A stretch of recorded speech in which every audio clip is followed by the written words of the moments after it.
Hi, welcome to the Crates Motel. My name's Conan.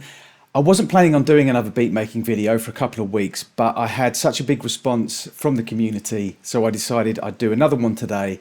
This one's going to be a disco house one. I had a lot of requests for house music, so French disco house, that kind of thing. Let's jump in.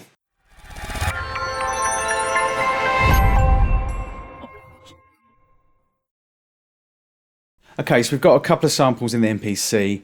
I've got a disco sample, and when I write this kind of stuff, disco house, new disco, etc., what I like to do, rather than just have four on the floor, is I like to lay a disco beat or a drum break or whatever underneath, just to kind of give it a little bit more of an organic feeling.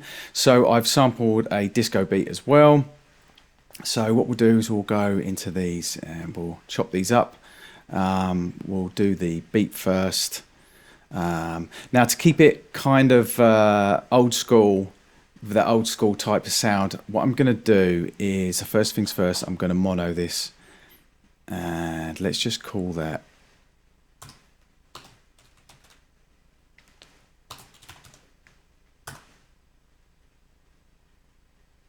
okay. And also what I'm going to do is I'm going to bit reduce it as well. Actually, no, that's the one I want to bit reduce. Okay, there we go. Okay, right. So now what I'm going to do is just take out the part that I want. Now, all I really want is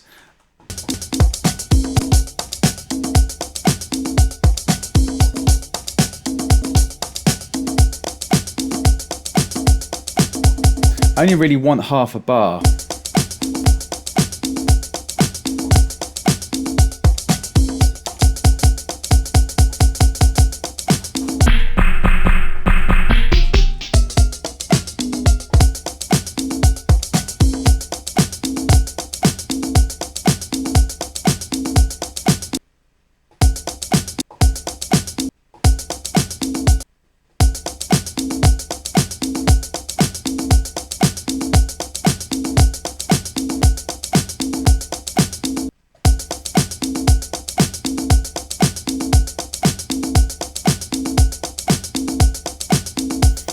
Okay, now because I want to keep the original sample as the whole chunk of it in the project folder, what I'm going to do rather than discard is I'm going to extract. And we will just call that, well, we know that it's going to be mono-summed, so we'll just call that main. Okay, and then the next thing I want to cut up is the actual loop. Again, I want to kind of keep this old school, so I'm going to mono sum as well.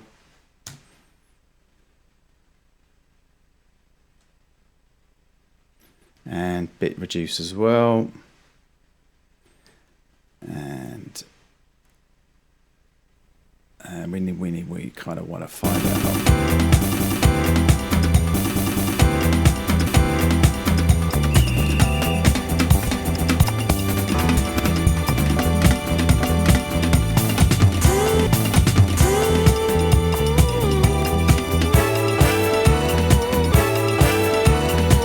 Now, obviously I've had a listen through this sample already, but I want to take these stabs. I really want to use those stabs.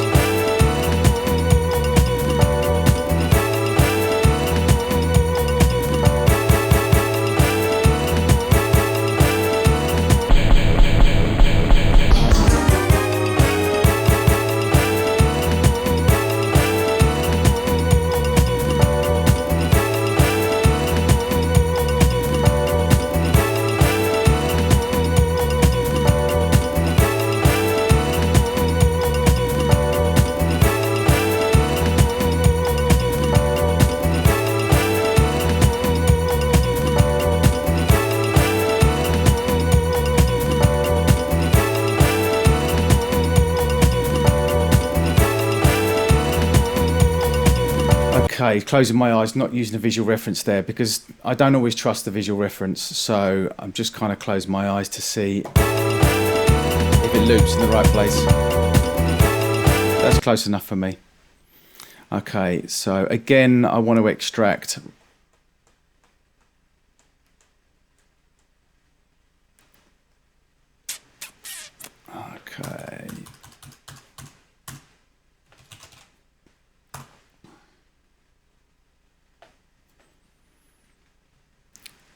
Now, because I've got these, this is all set up now. Now, I didn't normalize it to start with because I want to normalize it after I've cut everything up. Reason is there might be something loud in the other part of the sample, so it's going to normalize to that. Now I've got the part that I want, extracted the part that I want. Now I will normalize it.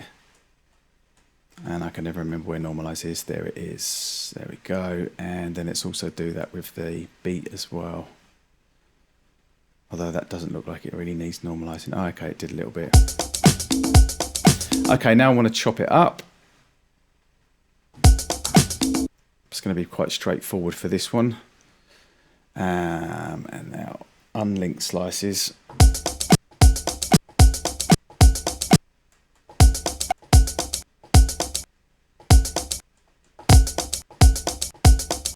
The reason why I unlink slices is because to keep it really, really tight, if I'd link slices, now when I go into this second chop, when I move the start, it's going to change the end of this, and I don't want that. I want each chop to be exact, and you'll see in a second, to get the start right for this one,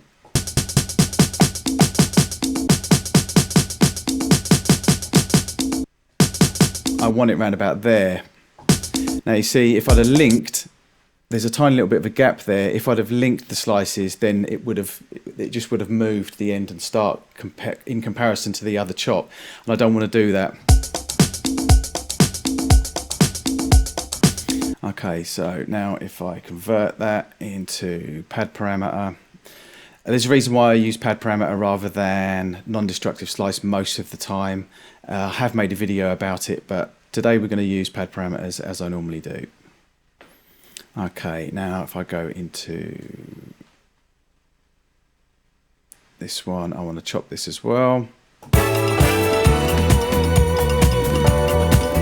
Now, one thing I've forgotten there is to link slices. So I need to clear all of those and link slices again. When you first do the chop, make sure you do have link slices on, because otherwise each chop that you do will play the sample to the end after that chop, and that can be really, really annoying. So if you do take link slices off, when you go into another sample to chop up, make sure you put link slices back on again before you do the chops. And then make sure that you put the cue head right back at the start. Let's clear that again, and make sure that the cue head is all the way back to the start. There we go. Okay, there we go. Now we can take link slices off.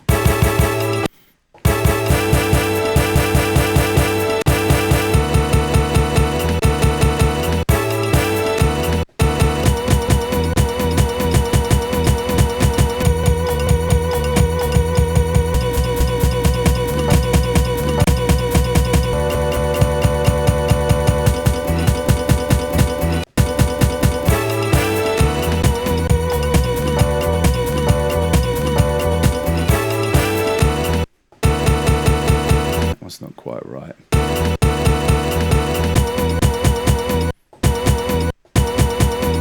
Okay, now we want to go into the ends.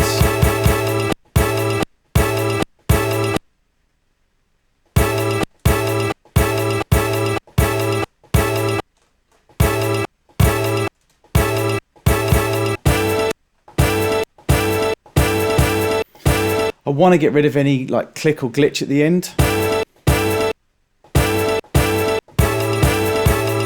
Then it'll play really, really tight.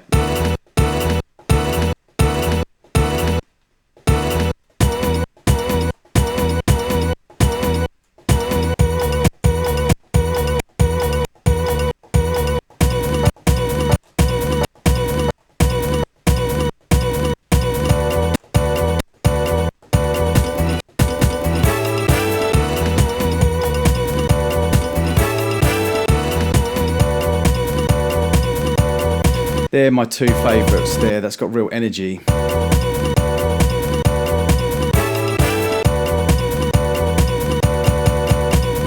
Yeah, they're nice. Okay, so let's stick that into a program as well.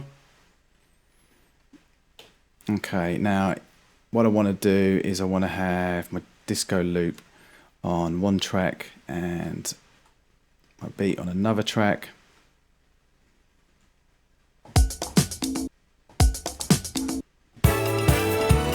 Okay, so let's just name these tracks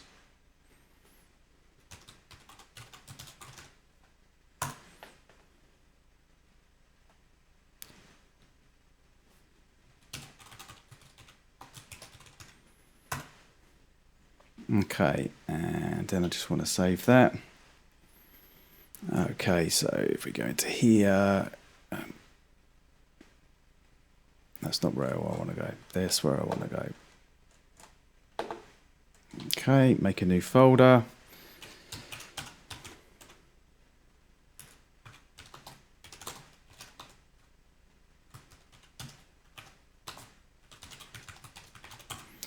I know what all this means. It's just the way that I catalog things. So I've made a new folder there, and I now want to make the actual file.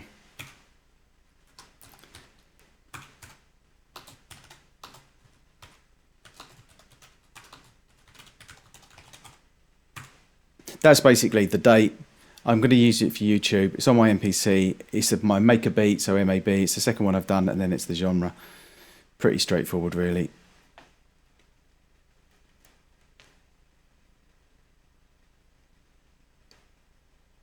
Now I've got my chop samples and everything else in the right place, in their own folder. That's exactly where I want them to be. That's perfect. Okay, so I also want to have a drum kit. Now I've actually loaded a drum kit in here already, I think. No, I haven't. Okay, so what I want to do is I want to load a drum kit in. I know exactly what drum kit I'm going to use for this because I've used this drum kit for a lot of disco stuff before, so rather than spend hours looking for drum kits, we will just use this one. Now what I like to do is, you can put all your drums on the same track and then explode it, but just my workflow from 40 years ago has always been, perhaps I should say 30 or so years ago rather, when I first got my SP1200 and MPC 60, was I would do everything on each individual track because you didn't have the facility to explode then. So I've just stuck with that. So I do tend to have each individual drum on its own track, or at the very least my hi-hats on one track, my snares on another track, my kicks on another track. It's just how I like to work. You don't have to work like that. I know I'm going to be having some hats, and I know I'm going to be having snares, and I'm probably going to have a clap as well. This just, I'm hearing the beat in my head already. This is why I'm doing this. So next thing I want to do is I want to write in my main drum beat. I'm going to be working at 122, 120 to 122, 125. You know, that's kind of general kind of speed for this kind of stuff. But we'll stick with 122 today on this, which means these samples probably need to be adjusted a little bit. That's definitely faster than 122. So let's just quickly write this in. We'll stick with 1 bar for the moment.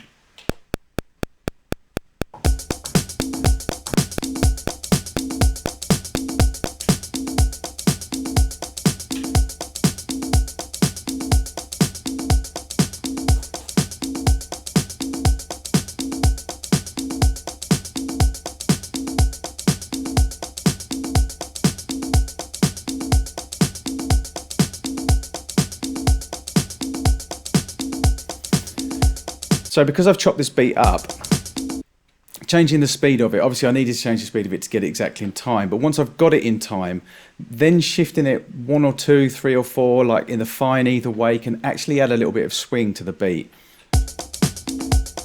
So I will play around with that a little bit.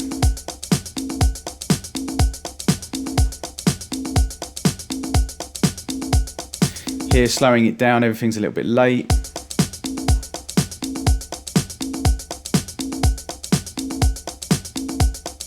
Seven sounds good to me, and the same with the sample as well.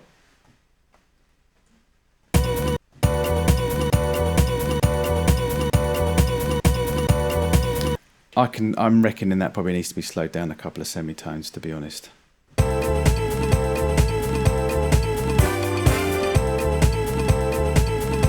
Let's try that and then we'll get it in the right place in a second. I'm going to want to do that for 2 bars, so let's just double the length of that. It's just a quick way to extend your sequence. We're in the right place, so we're going to use these two and then into the stabs, I think.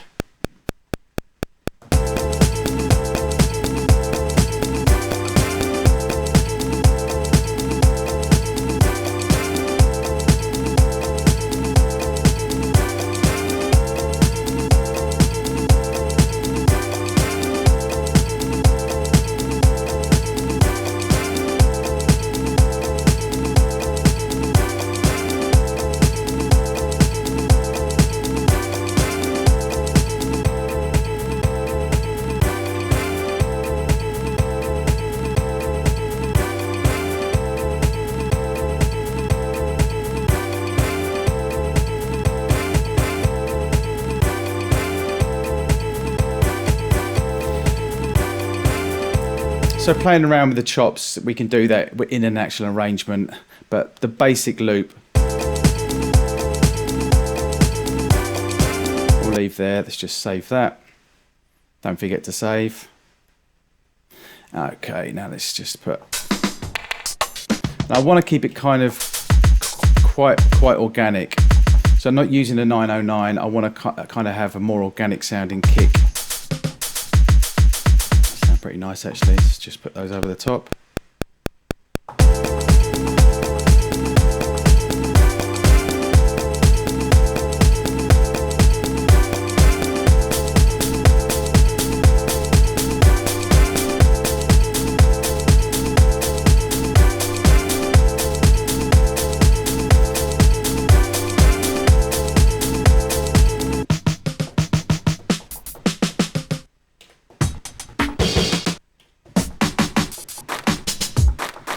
Oh, there's a nice clap.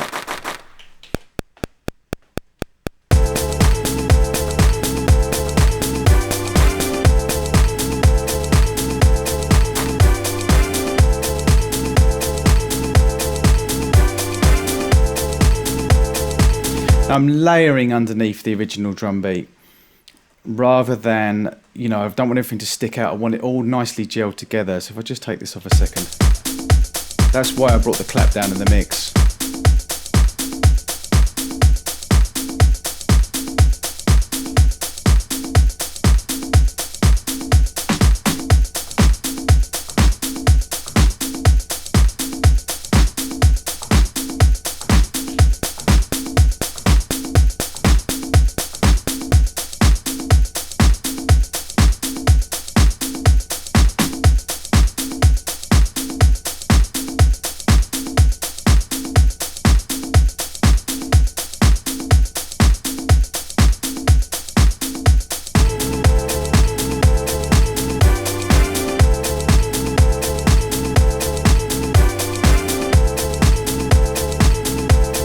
I want to try something quickly.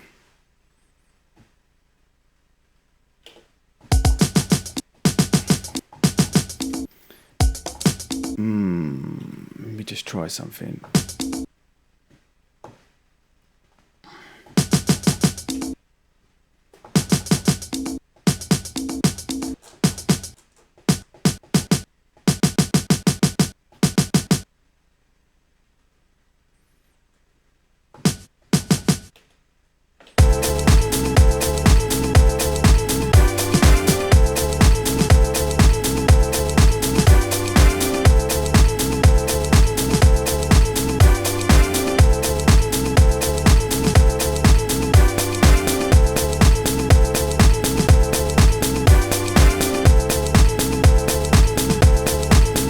Don't like that. Just wanted to try it. You never know.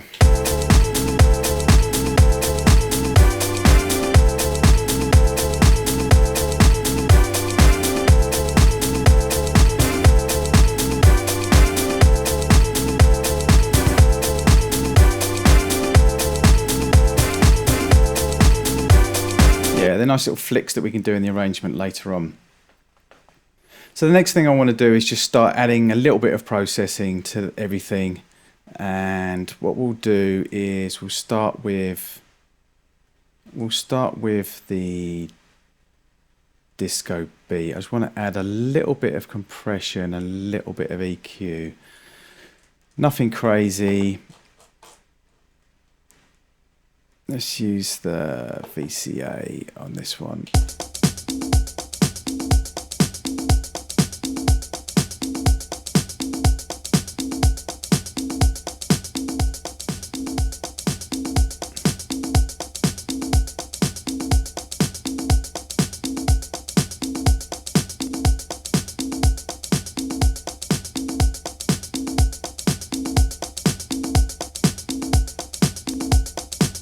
So that's just evening the hats and the snare out a little bit.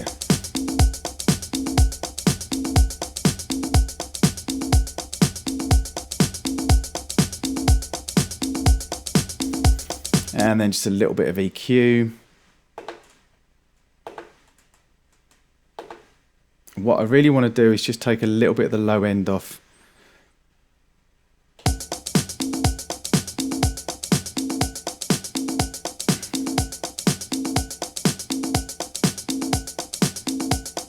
And a little bit.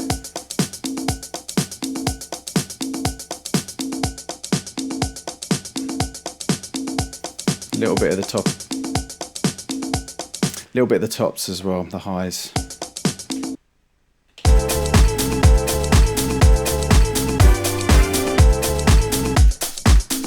So you remember the point of that disco drum beat in the background was like to be a top line. Just kind of in the background to give it some movement, give it some organic, give it a live feel. See, if I take it out,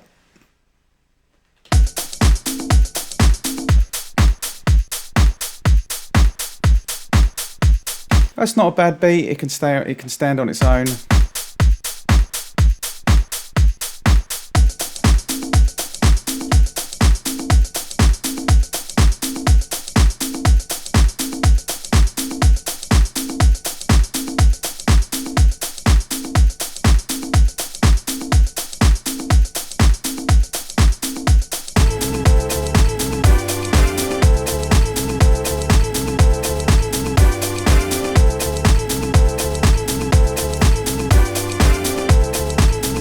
Yeah, okay, I'm liking how that's sounding. So I'm going to start adding a little bit of processing to the actual loop. First thing I'm going to do is let's add that at the end. Add the MPC 60 at the end, just because this gives it a really nice bit of low end.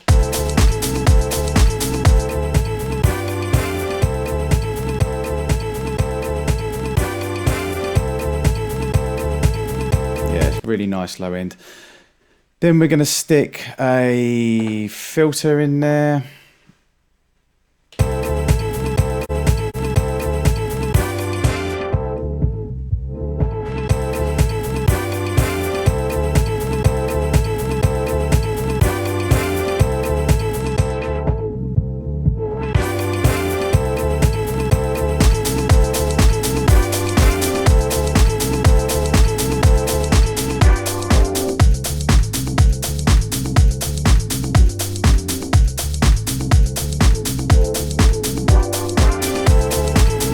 Okay, and then let's put I'm going to put the air pumper in here, because this is kind of a nice subtle way of getting that kind of, you know, that kind of movement that we like, you know, in that whole disco house kind of feeling. So let me just think, let's just solo that for a second. Okay, now to start with, you want the effect to be overdone because you want to get the attack and the release and the hold in the right place. So it's not going to be like that. It defaults to 80 anyway, but let's just take that back a little bit.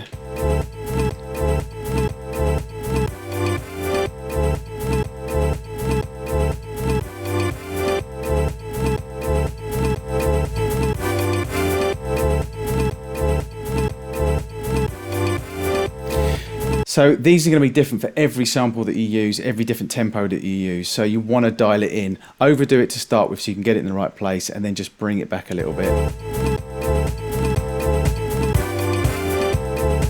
I want it subtle, I don't want it too much. And again, that's a creative decision. It entirely depends on the track.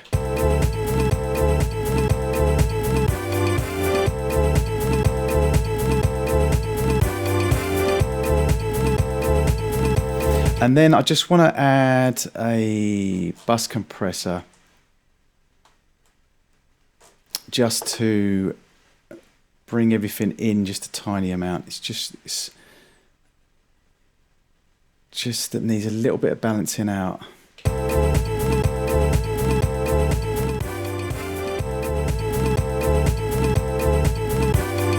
See, again, I bring the threshold right down just so I can hear what the attack and the release are doing, and then I'll just dial it back in.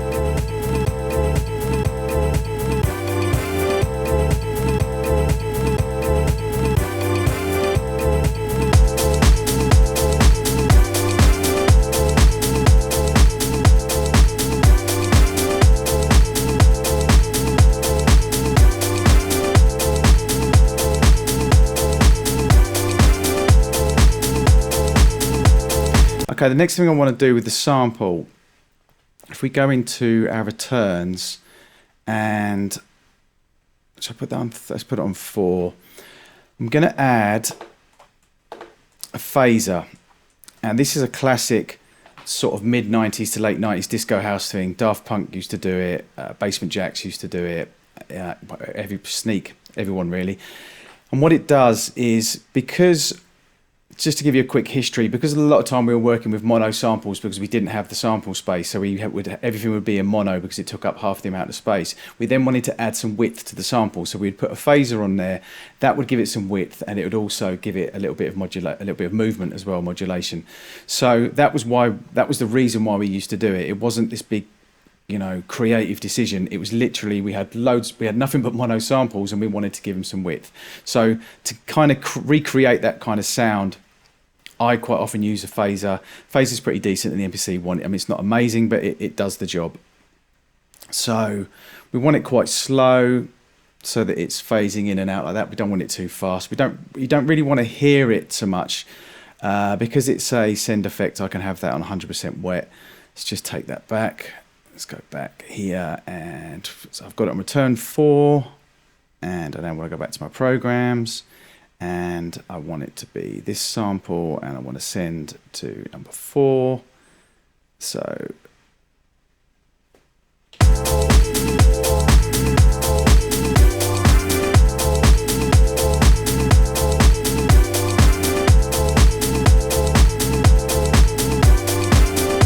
that's without, and if you listen to it, I'll gradually bring it in. You don't want it to be overwhelming, but you know, it's just to give it a bit of movement, basically.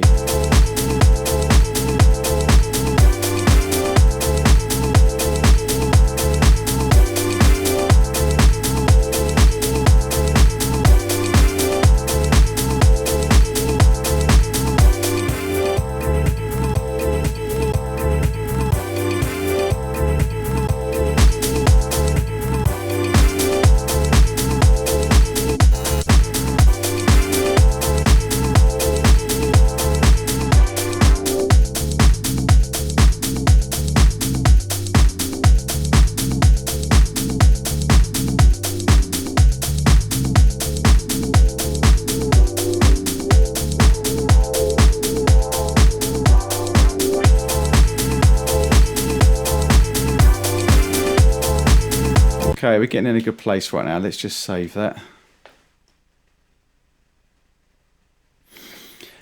Okay, so what I want to do now, this is just kind of creative stuff that we're doing now, adding more effects to the sample. I mean, mostly that's in a pretty decent place. What I could do actually, just with the drums, is add a little bit of, let's use the air compressor.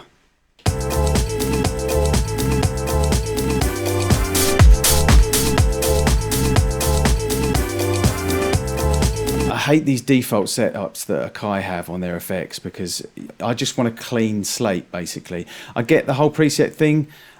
I think I said it in my last video. I do get it. It's not a bad thing to have presets, obviously, but when you start with something, when you first put an effect on there, most of the time you want a clean slate. I mean, it's just completely over the top for a compressor to have it set up like this. It's absolutely ridiculous, frankly. I don't even know who did these. I want that quite slow, want that relatively fast. Don't really want to affect the transients. Need not too high, ratio not too high, and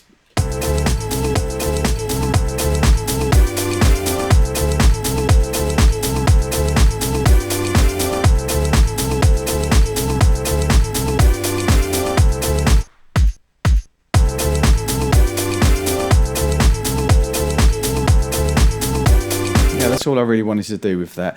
So another thing that I want to try is, if we go into our subs, on Submix 1, I want to add, I can't remember what it's called.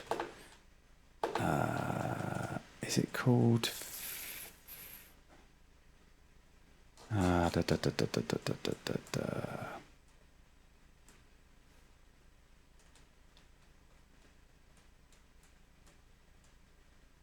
Maybe it's called LP filter sync.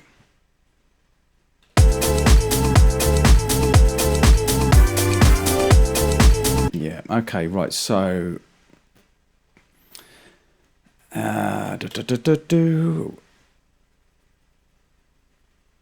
Submix 1. Let's just bring that up to there and then go into our programs, and I want to send this out to Submix 1.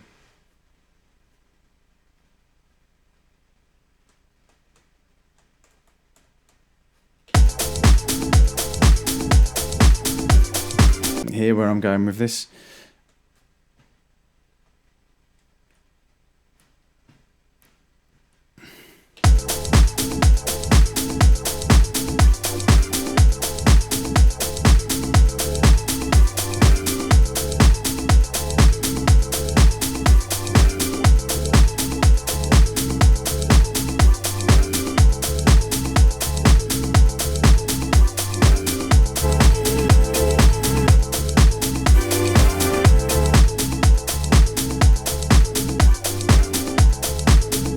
Yeah, I mean, something like that would probably be something that I would do in my DAW, but basically I just wanted to try out the sync filters as well, because they can have some nice kind of effects. There was a piece of hardware that we used to use in the 90s, which was called, I think it was Mutronic, and that was a sync filter. I know that Daft Punk used to use it quite a lot. There's a great plugin by Softube actually, which emulates it. And that's kind of what you're doing with the LP filter, sync filter in the MPC. So again, it's a good thing to have for the on disco samples, basically, is what I'm trying to say. Okay, let's put that back to just normal. Okay.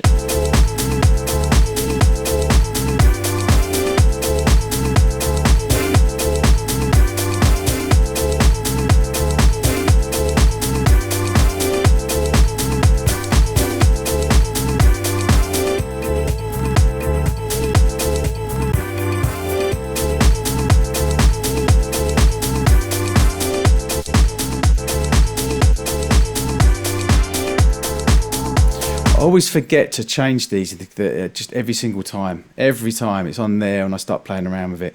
I'm sure I'm not the only one. But sorry if it's frustrating you every time I do that. Believe me, it frustrates me more.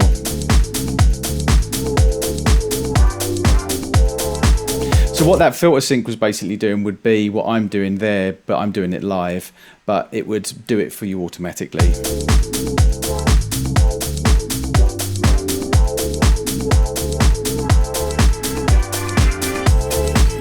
To be honest, I prefer to do things like that live most of the time, because you can kind of feel it. You know, I think, you know, being a DJ myself, quite often when I'm arranging tracks or I'm doing stuff like that, I think as if I'm a DJ, as if I'm on the dance floor, or sorry, behind the booth, playing to a dance floor. So if you're always using automation or sync filters, etc., there's no live feel to it. There's no real kind of groove to it. You doing it live, recording it live, which is how we used to do it before we had automation, just kind of, I don't know, just for me personally, just gives it a little bit more.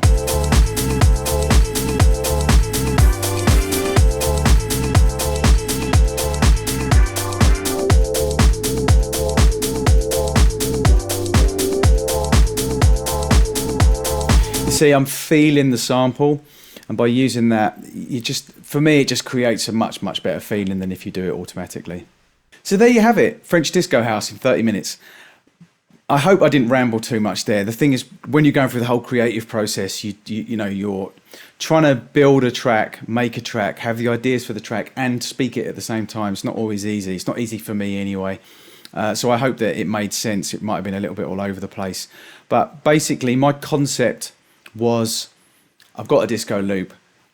I want to make the drums kind of organic, so I'm going to use a disco break, add that underneath the floor on the floor, set it up as a 1 or 2 bar, 4 bar loop or whatever, get the feel for it, get the groove going, get it sounding in a pretty good ballpark place before I transfer it to my DAW, or get it good enough to stay inside the MPC and not go to a DAW at all. And then from this point onwards, I would start thinking about arranging it. And you know, that's a different video altogether, and that can take time. And I think that's, you know, I could do a separate video on arrangement, but that's why I haven't arranged this today, because it just takes a lot more time. But it's with that kind of stuff, me personally, I don't like to think about it too much. The thought process, the preparation is what takes more time. Finding the disco samples, finding the disco beat, building your drum beat, building your drum kits up, etc. That for me takes more time. But actually putting the track together, I want it to be a real free flow kind of quick thing, because, you know, for this kind of music, it's for the dance floor, and you know, the disco sample stuff, it's not brain surgery. It's just about making tracks that you can bang out on the dance floor. They're quite disposable, you know, and I just really don't spend too much time thinking about them, to be honest. You know, it's something I've done for over 30 years, make this kind of music, so perhaps I do put it together quicker than some people might be able to, because I've done it so many times. But really, don't think about it too much. You know, it just it's more about the groove, it's more about the feeling, and that's why I like to keep things quite live and quite flowing. So thank you so much for watching. This is the Crates Motel. My name's Conan. Till next time.